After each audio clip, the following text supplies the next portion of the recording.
Sir पहले तो मैं ये जानना चाहूँगी कि आज की जो डेवलपमेंट थी उस पर आपका कमेंट ले लूँ कि आज चीफ जस्टिस ऑफ पाकिस्तान ने आईएमएफ के वफद से मुलाकात की है। बज़ाहिर तो ये कहा जा रहा है कि जो एसओपीज़ या कुछ जो रिजर्वेशंस थी आईएमएफ का जो एजेंडा था उसका हिस्सा थी और उसके ऊपर मुलाकात करना चाह रहा था आईएमएफ। आपके ख्याल में क्या आप समझते हैं कि ऐसा कहीं और भी इसकी मिसाल मिलती है कि आईएमएफ का वफद कभी कुछ दीगर लोगों से मिल रहा हो, कभी कुछ सेक्टर्स में बातचीत कर रहा हो और अब इतना उनको लेवरेज मिल जाए कि वो direct chief justice of Pakistan से बातचीत करने के लिए भी जा सकता है?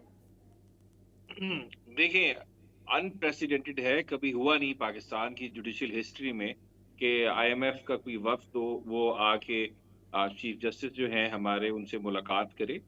मैंने अपनी जो प्रैक्टिस है लीगल जितनी मैंने वकालत की है उसमें मैंने नहीं देखा और ना मैंने पढ़ा जो जुडिशियल हिस्ट्री है पाकिस्तान की, कभी ऐसा कोई वाकया हुआ हो या हुँ। जजेस लेटर लिख रहे हों कि हमारे यहाँ इंटरफेरेंस हो रही है। सो बहुत सारी चीजें हैं जो अगर हम जुडिशरी में देखें जो अनप्रेसिडेंटेड हुई हैं हमारी जुडिशियल हिस्ट्री में या हुँ। करंट जुडिशियल जो हमारे पिछले 2 साल गुज़रे हैं। सो ये एक मेरे ख़्याल से नहीं होगी इतनी कोई अनप्रेसिडेंटेड चीज़ मेरे लिए कोई मेरे ख़्याल से हैरानी की बात नहीं है। लेकिन अगर आप देखें वो ये कह रहे हैं कि क्योंकि पाकिस्तान को ज़ाहिर-सी बात है वो पैसे देते हैं हुँ। आईएमएफ तो वो फिर चीज़ों पे उनकी कंडीशनैलिटीज़ भी आती हैं, उसके साथ अटैच होती हैं। हुँ। इकोनॉमिक कंडीशंस भी होती हैं लेकिन उसके साथ मेरे ख़्याल से दे वर मोर कंसर्न्ड कि जी जो अकाउंटेबिलिटी का मैकेनिज्म है हुँ। इस मुल्क में और जो जुडिशियल इंडिपेंडेंस है उस पे कुछ कंसर्न था क्योंकि अगर पिछले 2 साल में हम देखें लीगली अगर इस मुल्क की जुडिशरी की इंडिपेंडेंस पे कोई असॉल्ट हुआ है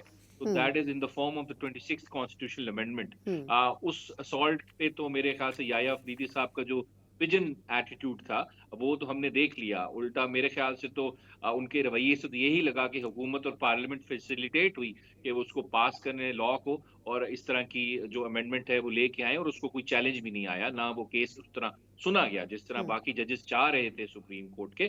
तो मेरे ख्याल से तो एक मुलाकात है, इस पे क्या डेवलपमेंट होनी है वो अभी इम्पोर्टेंट है क्योंकि बाकी भी जुडिशियल कमीशन के मेंबर्स को वो मिलेंगे, अभी हमने यही सुना था। हुँ। सो हुँ। लेट्स सी उस पे क्या इनपुट दी जाती है क्योंकि हमने भी देनी है इनपुट, ज़ाहिर-सी बात है। हमने तो जो हमारा जो कंसर्न है regarding the 26th constitutional amendment वही हम उसी की ही बात करेंगे। लेट्स सी क्या होता है, आगे अच्छा, डेवलपमेंट क्या आपने भी होती है। खुद ही ज़िक्र कर दिया, उमर अयूब साहब भी यही बात कर रहे हैं कि जब उनकी मुलाकात होगी तो वो भी 26वीं तरमीम और इलेक्शन के ऊपर बात करेंगे। लेकिन आपको लगता है कि वो अपने सजेशंस या फीडबैक के अलावा बहुत कुछ कर सकते हैं? मतलब आईएमएफ की डोमेन में तो ये नहीं आएगा, वो तो एक अपने आपको पता है एजेंडा के तहत गुफ्तगू कर रहे हैं या जो उनके एसओपीज़ हैं या टर्म्स एंड कंडीशंस हैं। लेकिन आपको लगता है कि कोई फ़र्क पड़ेगा उनके साथ ये गुफ्तगू करके?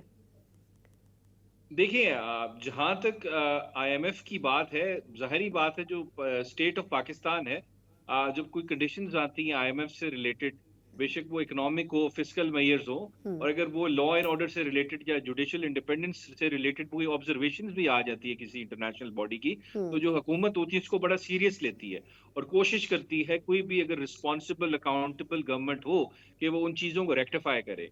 अभी हुँ। जैसे अगर आप देख लें यूरोपियन यूनियन जैसे है, उनकी तरफ से कोई अभी पिछले 2 महीने से कुछ वो भी बातें कर रहे हैं, कंसर्न्स रेज़ कर रहे हैं जीएसपी प्लस स्टेटस के से रिलेट करके मिलिट्री ट्रायल्स को हुँ। जो सीक्रेट ट्रायल्स हो रहे हैं पाकिस्तान में, उस तरह की बातें भी हुई तो ज़ाहिर-सी बात है गवर्नमेंट को इंटरनेशनल कमिटमेंट्स जो हैं, उनको फुलफिल तो करना होता है। तो एक ये एडेड प्रेशर होता है कि जो आपकी कमिटमेंट्स हैं उनको आप फुलफिल करें, तो अभी ये मेरे ख़्याल से प्रीमैच्योर है बात। ये जब तक डिस्कशन होती नहीं है, क्या कंसर्न्स है एग्ज़ैक्टली हुँ। हुँ। हुँ। किस तरह की जुडिशियल इंडिपेंडेंस की बात हो रही है आईएमएफ की तरफ से, ये सारी चीज़ें अगर टेबल पे आएँगी, बात होगी तो मेरे ख्याल से तब हम इस पे कोई कंक्रीट बात कर सकते हैं, अदरवाइज़ मेरे ख्याल से हुँ। थोड़ी-सी प्रीमैच्योर बात होगी। अच्छा, अब ये फ़रमाइएगा कि एक और जो मसला दरपेश था वो ये था कि बानी पीटीआई चेयरमैन की तरफ से जो ख़त लिखा गया था वो अब आईनी कमेटी को भिजवा दिया गया है। अब उसमें ये भी देखा जा रहा है, मैं चाहूँगी थोड़ा-सा इसको भी आप एलाबोरेट करें कि ये जो आर्टिकल 184 की शेख 3 से मुताल्लिक बात हो रही है कि वो उसका फ़ैसला करेगी कमेटी कि वो किस एक्सपेक्टेशंस पर उतरता है। ये थोड़ा-सा बताएँगे कि ये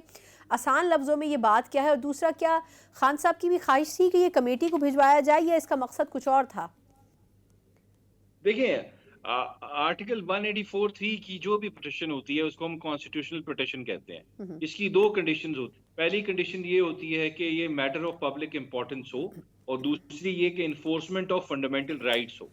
अब हुँ। जो बानी पीटीआई ने अपने, बल्कि मैं तो वर्ड इमरान खान यूज़ करूँगा, आपको भी एडवाइस करूँगा इमरान खान यूज़ किया करें, बानी हुँ। पीटीआई तो मुझे तो सही लफ्ज़ नहीं लगता।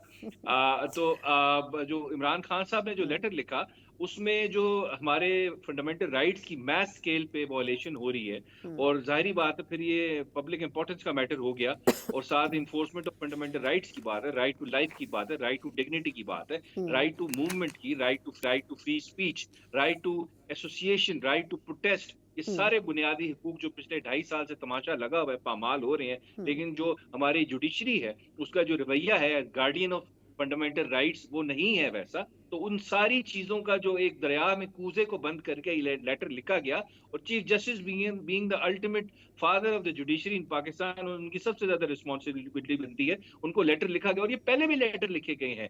पिछले जो चीफ जस्टिस थे कादी फ़ायज़ ईसा साहब उनको भी लिखे गए, उमर अता बंदयाल साहब को भी लिखे गए, लेकिन उस तरह का जो एक्शन है वो हमें नज़र नहीं आया।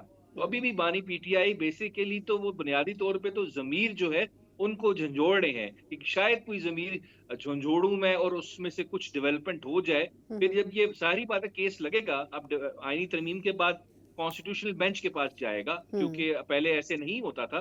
पहले तो चीफ जस्टिस साहब एक बेंच बनाते थे, उसमें से किसी में भी जा सकता था।